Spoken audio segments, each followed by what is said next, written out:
Hi my lovely members, কেমন আছো সবাই? আচ্ছা, আজকে আমি ফার্স্ট একটা ক্লিয়ার মেসেজ সবাইকে দিচ্ছি, ঠিক আছে? আমি লাস্ট লিঙ্কডইনে আমার যে লিঙ্কডইন প্রোফাইল আছে সেখান থেকে ভীষণ ভীষণ ভীষণ সুন্দর সুন্দর মেসেজ পেয়েছি।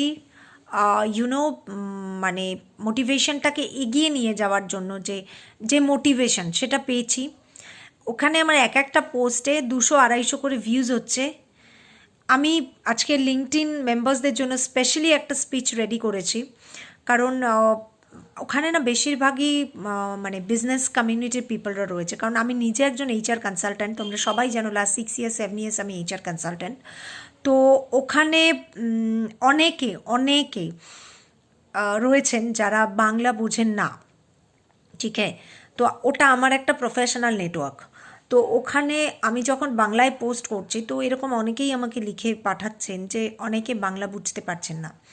তো actually I am very sorry, because আমি আজকে তাদের জন্য একটা ক্লিয়ার কাট স্পিচ তৈরি করেছি এবং এটা আমি এখানেও আপলোড করে দেবো, ইউটিউবেও দেবো এবং আমার মোটিভেশন পেজেও দেবো। তো অ্যাকচুয়ালি কি আমার বেসিক্যালি আমি ডিসাইড করেছি যে আমি একটা ইংলিশ চ্যানেলও খুলবো যেখানে I can deliver my speech এবং সেখান থেকে সবাই অ্যাটলিস্ট বেশ thousands of I can reach thousands of heart. Okay, এবং আজকে একটা ক্লিয়ার কাট গোল আমি বলে দিচ্ছি। যারা ভাবছো যে আমার গোল বা আমার মিশন বা vision to become a YouTuber, it's not like that. My mission or vision, my goal is that with this channel, with this page, with this every social status, my goal is that যে একজনও যদি per day motivation স্পিচের থেকে উপকৃত হয় বা তাদের কাছে আমি পৌঁছতে পারি, that would be a blessings for me. এই স্পিচটুকু আমি আজকে দিয়ে দিলাম। আমি স্পেশাল একটা স্পিচ ড্র করেছি ইন ইংলিশ, বিকজ ওখানে অনেকেই আছেন যারা বাংলা বোঝেন না। তো ফর দ্যাট রিজন আমি একটা 10 মিনিটসের স্পিচ রেডি করেছি for those members. I will share it এবং আমি ট্রাই করব একটা ইংলিশ চ্যানেলও খুলতে, so that all the people can reach me, ঠিক আছে? তো অ্যাকচুয়ালি বাংলা চ্যানেলটা খুলেছি এই জন্য যে অনেকেই ইংলিশ চ্যানেল করলে পরে সেখানে পৌঁছতে পারবে না। আর সত্যি কথা, আমার রেগুলার 2টো ভিডিওস না করার সময় নেই। তো যাই হোক, finally I have given my short speech here also. একজনও যদি উপকৃত হয় পার ডে, সেটা আমার কাছে একটা ব্লেসিংস। কারণ currently right at this moment আমার লাইফে I need blessings from all over the world. So actually আমার এই মোটিভেশন স্পিচ চ্যানেলটা খোলা, ঠিক আছে? তো the people who are thinking that I will become a YouTuber, I will be a YouTuber very soon, no, this is not my vision or mission. My vision or mission is that যদি আমি per day একটা লোককে উপকৃত করতে পারি, that would be a very big thing for me, ঠিক আছে? এটাও আমি একটা ক্লিয়ার কাট মেসেজ তোমাদেরকে দিলাম। Now I will proceed to my today's video. এবং আজকের টপিক হচ্ছে কারেজ। খুব ডিফিকাল্ট সবার পক্ষেই কারেজিয়াস হওয়া। তো কারেজ কাকে বলে? কারেজ কি? To become fearless. একদম absolute terminology of courage is to become fearless. আমরা ফিয়ারলেস অ্যাকশনস নিতে পারি, যেখানে কিছু কিছু ক্ষেত্রে আমাদেরকে সোসাইটির বাইরে গিয়ে কিছু অ্যাকশনস নিতে হয়, যেখানে সোসাইটাল কিছু নর্মস আছে তার এগেনস্টে গিয়ে কিছু অ্যাকশনস নিতে হয়। কিছু কিছু ক্ষেত্রে আমাদের এরকম সিচুয়েশন জীবনে আসে, আইদার ডু অর ডাই, সেখানে আমাদেরকে কিছু অ্যাকশনস নিতে হয়। তো যেখানে জানি আমি খাতরা আছে, ভয় আছে, প্রবলেমস আছে, সেই প্রবলেমসের ঊর্ধ্বে উঠে যখন আমি অ্যাকশন নিচ্ছি, that is courage.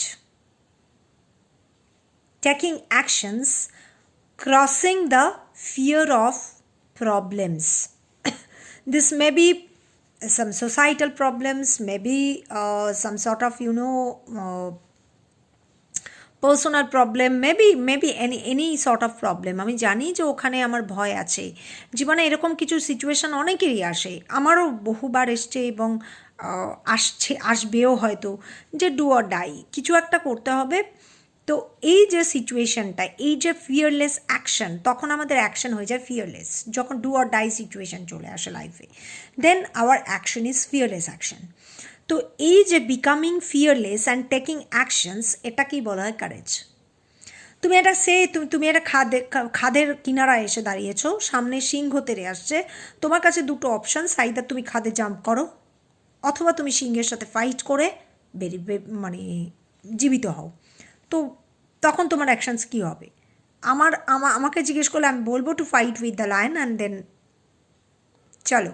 There is some sort of probability, at least 1% probability হলেও আছে, যে আমি জাস্ট এটা একটা এক্সাম্পল দিলাম, 1% প্রবাবিলিটি হলেও আছে আমার বাঁচার, যদি আমি সিংহের সাথে লড়াই করি। কিন্তু আমি যদি খাদে ঝাঁপ দিই, যেটা 400 ফুট 500 ফুট 600 ফুট মানে ডিপ, আমার কোনো বাঁচার চান্স নেই। আর সবচেয়ে বড় কথা হচ্ছে, ফাইট না করে মরে যাওয়াটা, that is not fearless decision আমার কাছে অন্তত, তাই না? তো মেবি সবাই বলবে আমি কারেজিয়াস, কিন্তু আমিও কিছু কিছু ক্ষেত্রে লাইফে খুব টিমিড, ভীত, ঠিক আছে? তো টু ফাইটিং আ ডিজিজ, ঠিক আছে, সেখানেও কারেজ খুব দরকার। It's very much required fighting a disease. Basically একটা মারণ রোগ আমাদের রয়েছে, সবাই জানে যে কারো ক্যান্সার হলে, টু ফাইট আ ক্যান্সার, অনেকেই, বেশিরভাগ পেশেন্ট সার্ভাইভ করে যারা কারেজিয়াস। প্রতিদিন জীবন মৃত্যুর সাথে লড়তে হয়। ডক্টরস আর অল কারেজিয়াস, কেননা তারা প্রত্যেক দিন each and every day they are fighting with death. Automatically তাদের প্রত্যেকটা ডিসিশন কারেজিয়াস, কারণ তারা না ফিয়ারলেস হয়ে সবসময়, তারা ট্রিটমেন্টটাই করে ফিয়ারলেস হয়ে। তারা যে মানে ট্রিটমেন্টটা শুরু করে বা ট্রিটমেন্টটা করে, সেটাই তারা করে হচ্ছে ফিয়ারলেস হয়ে। তো দে আর অলওয়েজ কারেজিয়াস ডক্টরস, ঠিক আছে? তো এই যে ফিয়ারলেস হওয়া, এখানে কিছু কিছু সিচুয়েশন আমাদেরকে ফিয়ারলেস করে দেয়। কেউ ইনবর্ন ফিয়ারলেস থাকে। ইনবর্ন ফিয়ারলেস কীরকম? ছোটোর থেকেই খুব দামাল দাপুটে, যেরকম আমাদের বিপ্লবী আন্দোলনের নেতারা ছিলেন, প্রত্যেকে দেওয়ার ইনবর্ন কারেজিয়াস। তারা প্রত্যেকে ইনবর্ন কারেজিয়াস ছিল। আমাদের বিপ্লবী আন্দোলনে যারা নেতা রয়েছেন, তারা প্রত্যেকে ইনবর্ন কারেজিয়াস, ঠিক আছে?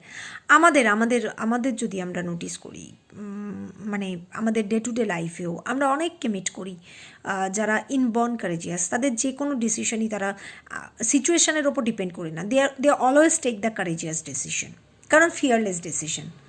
আমি জানি আমার কোনো একটা ডিসিশন নিলে আমার লাইফে অনেক প্রবলেম আসতে পারে, তো বাট সেই ডিসিশনটা নিলে ফাইনালি আমি গেইন করব। প্রবলেম হলেও প্রবলেমটা যদি আমি ওভারকাম করতে পারি, তাহলে পরে আমি গেইন করব।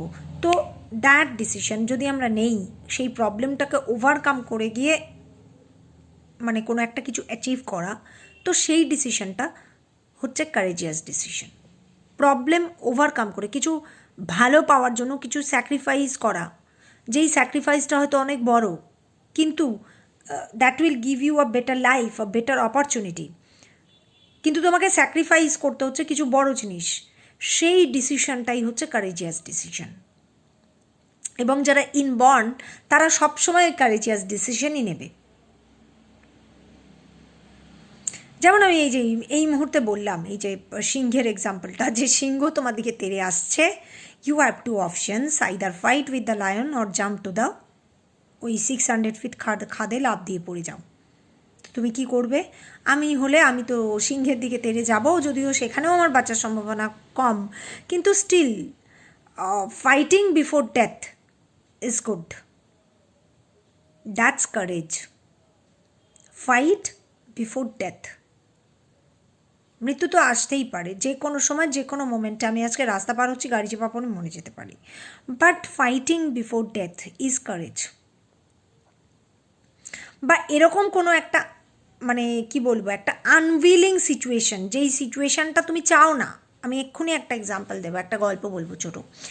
আনউইলিং একটা সিচুয়েশান, যেই সিচুয়েশানটায় গেলে তুমি জানো সেখানে বিপদ আছে, but at the end of that you will gain something or you can save anyone's life, that is courage. হয়তো কি সেখানে তোমার কিছু বিপদ আছে, কিন্তু ওই বিপদটাকে তুচ্ছ করে তুমি একটা পে অফের দিকে দৌড়াচ্ছ, যেখানে তুমি নিজে হয়তো বেটার কিছু পাবে, বা নিজে বেটার কিছু না পেলেও তুমি একজনের লাইফ সেভ করতে পারবে। That is courageous decision. সেটাই হচ্ছে কারেজ, যেখানে তুমি জানো একটা সমস্যার মধ্যে দিয়ে তোমাকে যেতে হবে, but at the end of that problem you have the solution. সেই সমস্যাটাকে ফেস করার যে ইচ্ছে বা যে ডিসিশন, সেটাই হচ্ছে কারেজ। সেটাই হচ্ছে তোমাকে দেবে তোমার ভয়ভীত ডিসিশন।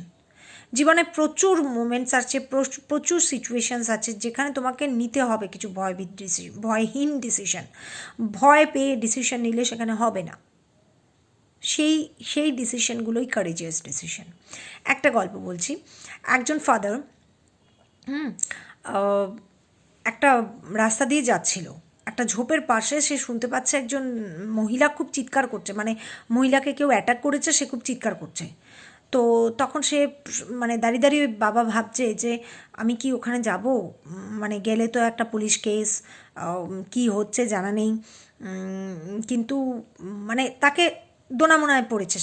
সে একবার ভাবছে যে যাব, ভদ্রমহিলার প্রাণ বাঁচানোটা খুব দরকার, আবার ভাবছে যে যারা আক্রমণ করেছে তারা যদি আমাকে আক্রমণ করে তাহলে তো ভীষণ প্রবলেম। হ্যাঁ, এটা ভাবছে, আবার ভাবছে যে পুলিশ কেস হয়ে যাবে, পুলিশের টানাটানি, ঝামেলা, ঝঞ্ঝাট, তো কী করব। বাট ফাইনালি ভদ্রলোক গেলেন, এবং যাওয়ার পরে একটা অন্ধকারের মধ্যে একটা মহিলাকে মানে আক্রমণ করে কোনো একজন দুষ্কৃতী তার থেকে সব টাকা পয়সা এগুলো নিয়ে নিতে চাইছে, মানে তার পার্টসটাকে নিয়ে নিতে চাইছে। তো রাইট অ্যাট দ্যাট মোমেন্ট ভদ্রলোক ওখানে অ্যাপিয়ার হলেন, এবং অ্যাপিয়ার হয়ে ওই দুষ্কৃতির সাথে একটা ছোটোখাটো ফাইট করে তাকে তাড়িয়ে দেওয়ার পরে ভদ্রলোক যখন মহিলার পরিচয় জানতে তার কাছে যাচ্ছে, কারণ ওখানে অন্ধকার, ভালো দেখা যাচ্ছে না, কিন্তু যখন পরিচয় জানতে মহিলার কাছে যাচ্ছে, তখন সে যখন বাইরে বেরিয়ে এলো অন্ধকার থেকে, তখন ভদ্রলোক দেখলো ওই মহিলা কেউ নয়, তার নিজের ছোটো মেয়ে। দিস ইজ কারেজ না? তোমাকে একটা ডিসিশন নিতে হবে, একটা টাইমে এসে একটা decision, courageous decision you will have to take. যে আইদার মানে ভদ্রলোকের কাছে তখন কি ছিল, একটাই অপশন, দুটো অপশন ছিল, ওখান থেকে পালিয়ে যাওয়া, আর সেকেন্ড অপশন হচ্ছে ওই মহিলাকে বাঁচানো। তার জন্য তাকে যা ফেস করতে হয়, দুষ্কৃতির মার ফেস করতে হলে মার, পুলিশের ঝামেলা ফেস করতে হলে ঝামেলা, but after that he can save one life. তো ভদ্রলোক সেটাই চুজ করেছিলেন। এই যে চুজিংটাই হচ্ছে it needed with a courageous decision. It's needed courageous decision, এটাকেই বলে। যেখানে আমার প্রবলেম আছে, ঝামেলা আছে, আমি জানি রিস্ক আছে, মোটেই ল্যান্ডটা ফার্টাইল নয়, আমাকে একটা অনুর্বর শস্যক্ষেত্রকে উর্বর করতে হবে, এবং তার জন্য আমাকে প্রচুর ঝামেলা তৈরি করতে হবে, নিতে হবে, but I am ready to take that challenge. সেটাই হচ্ছে কারেজ। চ্যালেঞ্জ নেওয়া, কোনো লাইফে কোনো চ্যালেঞ্জকে অ্যাকসেপ্ট করা, দ্যাট ইজ অলসো কারেজ। লাইফে কোনো অসম্মানের এগেনস্টে দাঁড়ানো, হয়তো তার জন্য তোমাকে কোর্টে যেতে হবে, তোমাকে বিভিন্ন মহলে দৌড়োদৌড়ি করতে হবে, তোমার অনেক ঝামেলা আছে, but still you are fighting for your own insult. তোমাকে কেউ ইনসাল্ট করেছে, তার এগেনস্টে তুমি ফাইট করছো, তো তোমাকে ল অ্যান্ড অর্ডার সিস্টেমের মধ্যে দিয়ে যেতে হবে, তোমাকে অনেক কিছু ফেস করতে হবে, বাট দ্যাট টাইম তোমার ইনসাল্টটাই তোমার কাছে বড়, and that is giving you the courage. এই যে কারেজ, সেই মোমেন্টে যে কারেজের মধ্যে দিয়ে আমাদের যাওয়া, সেই মোমেন্টে যে ডিসিশনটা নেওয়া, that is a courageous decision. আরেকটা ছোট্ট গল্প বলছি, এটা শুনলে সবাই বুঝতে পারবে হোয়াট ইজ কারেজ। সবাই জানো টাইটানিক যখন ডুবে গেছিলো, তখন 3টে জাহাজ ছিল ওখানে, প্রত্যেকে জানো, এটা সবাই শুনেছে, পড়েছে, কেউ দেখেছে। একটা জাহাজ ছিল 7 মাইল দূরে, ঠিক আছে? ওই জাহাজটা ছিল জলদস্যুদের জাহাজ। ওরা কিন্তু মানে ওই জাহাজটাকে, মানে তার টাইটানিককে বাঁচাতে ওরা আসেনি, কিন্তু ওরা ফার্স্ট টাইটানিক থেকে ছোড়া যে সিগন্যালটা, যে বিপদ সংকেত, সেটা ওরা ফার্স্ট দেখতে পেয়েছিল, কারণ ওরা সবচেয়ে কাছে ছিল। এবং ওরা যদি আসতো বোটের মুখ ঘুরিয়ে, তাহলে পরে টাইটানিকের একটা লোকও হয়তো মরতো না। কিন্তু কি, ওটা জলদস্যুদের জাহাজ ছিল। জলদস্যুরা নিজেদেরকে জানতো যে ওরা এক্সপোজড হয়ে যাবে, যদি ওরা টাইটানিকের মতো জাহাজকে বাঁচাতে যায়, ওখানে অত লোকের প্রাণ বাঁচায়, they will be exposed definitely they will be exposed. ওরা ওই রিস্কটা নেয়নি, they have not taken the risk of being exposed. ওরা এক্সপোজড হওয়ার রিস্কটা নেয়নি।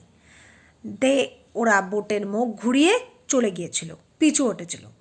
তো তার মানে কি, আমার সামনে প্রবলেম আছে, আমি জানি I will have to face this problem, but তার বিনিময়ে এত লোকের লাইফ বাঁচাতে পারবো, সেই রিস্কটা ওরা নেয়নি।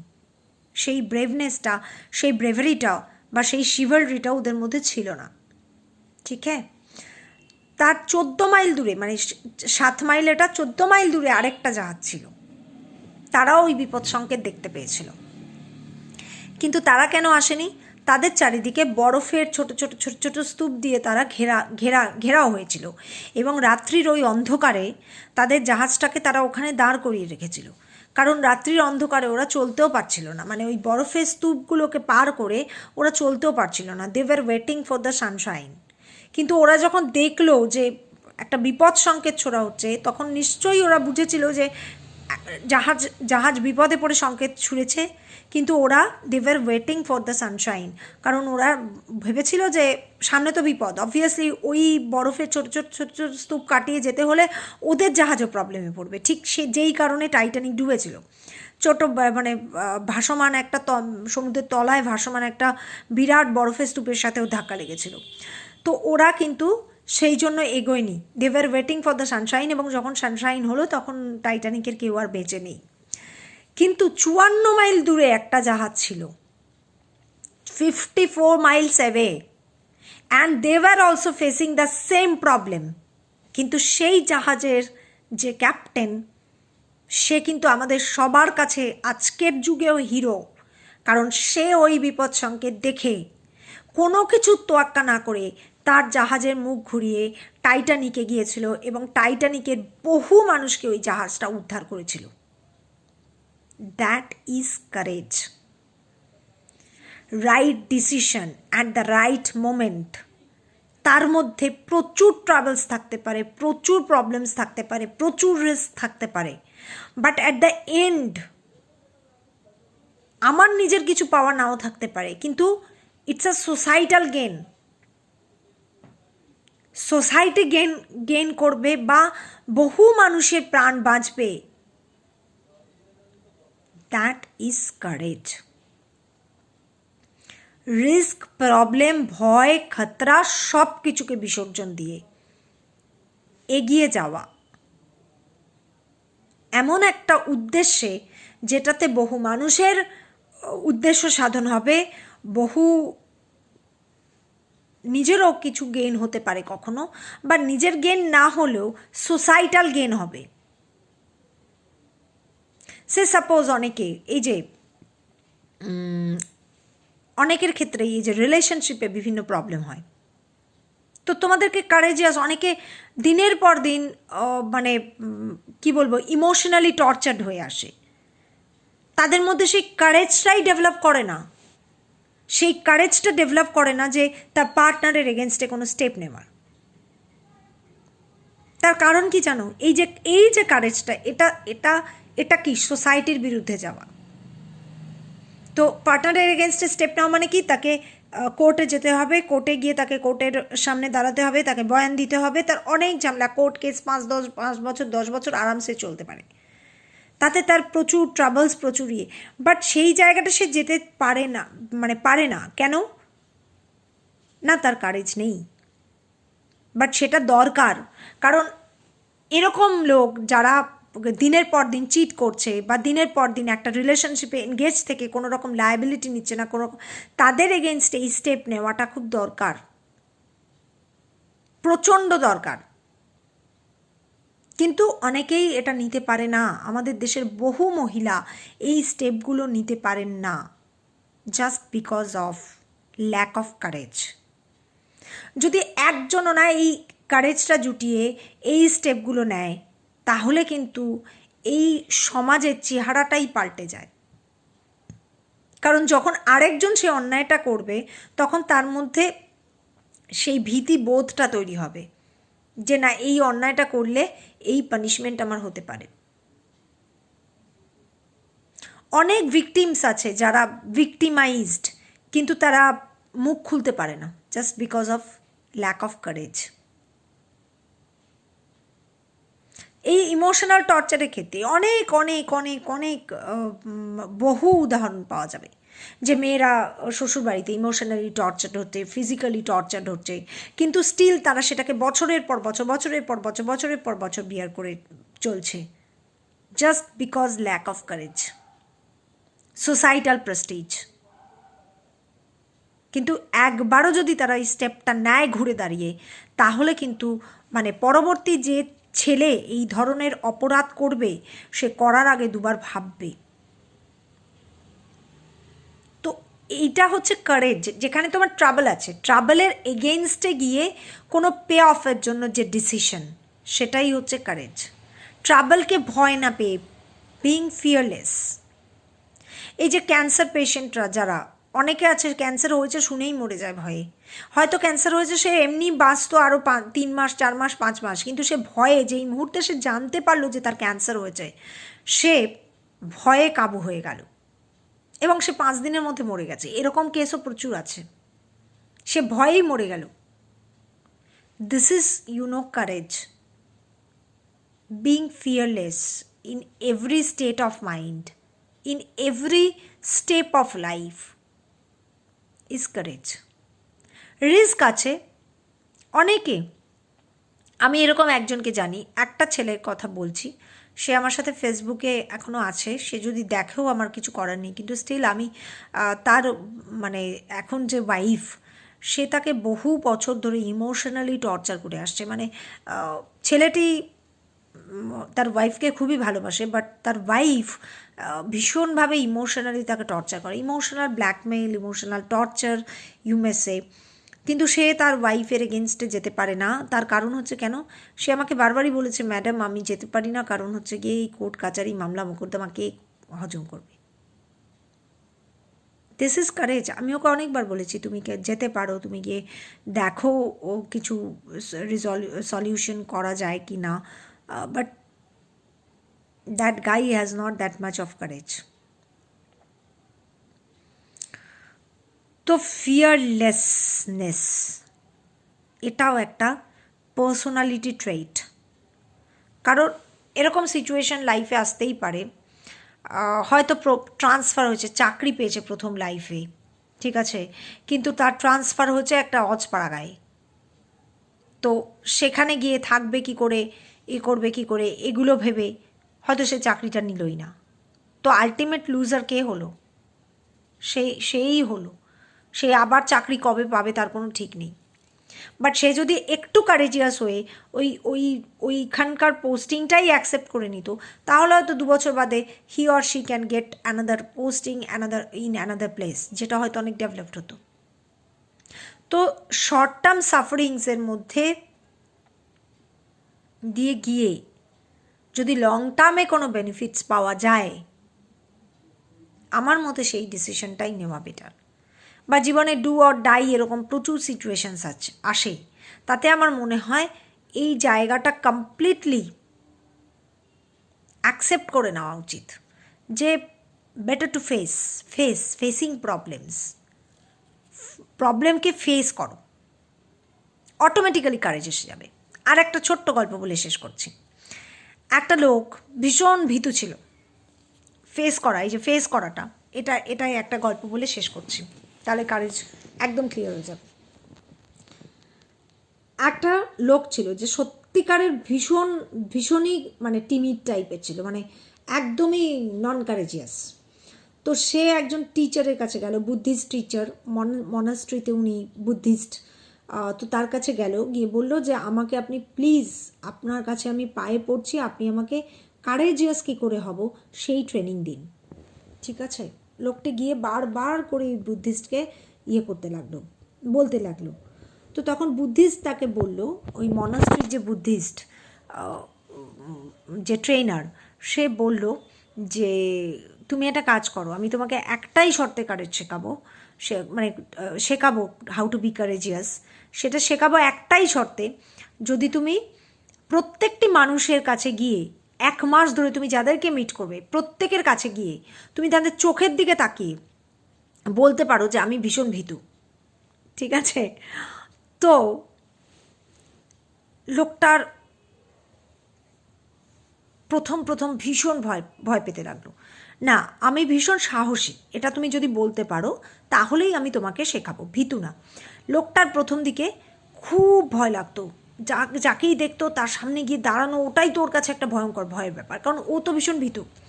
ওর কাছে প্রচণ্ড ভয়ের ব্যাপার ওটা। ও যাকেই দেখতো তার কাছে গিয়ে ও কাঁপতে কাঁপতে, প্রথম দিকে প্রচণ্ড কাঁপুনি হতো তার সাথে কথা বলতে, কিন্তু কোনো রকমে তার চোখের দিকেও প্রথম দিকে তাকাতে পারতো না, কোনো রকমে তার সামনে গিয়ে বলতো আমি না খুব সাহসী, বলেই সে পালিয়ে আসতো।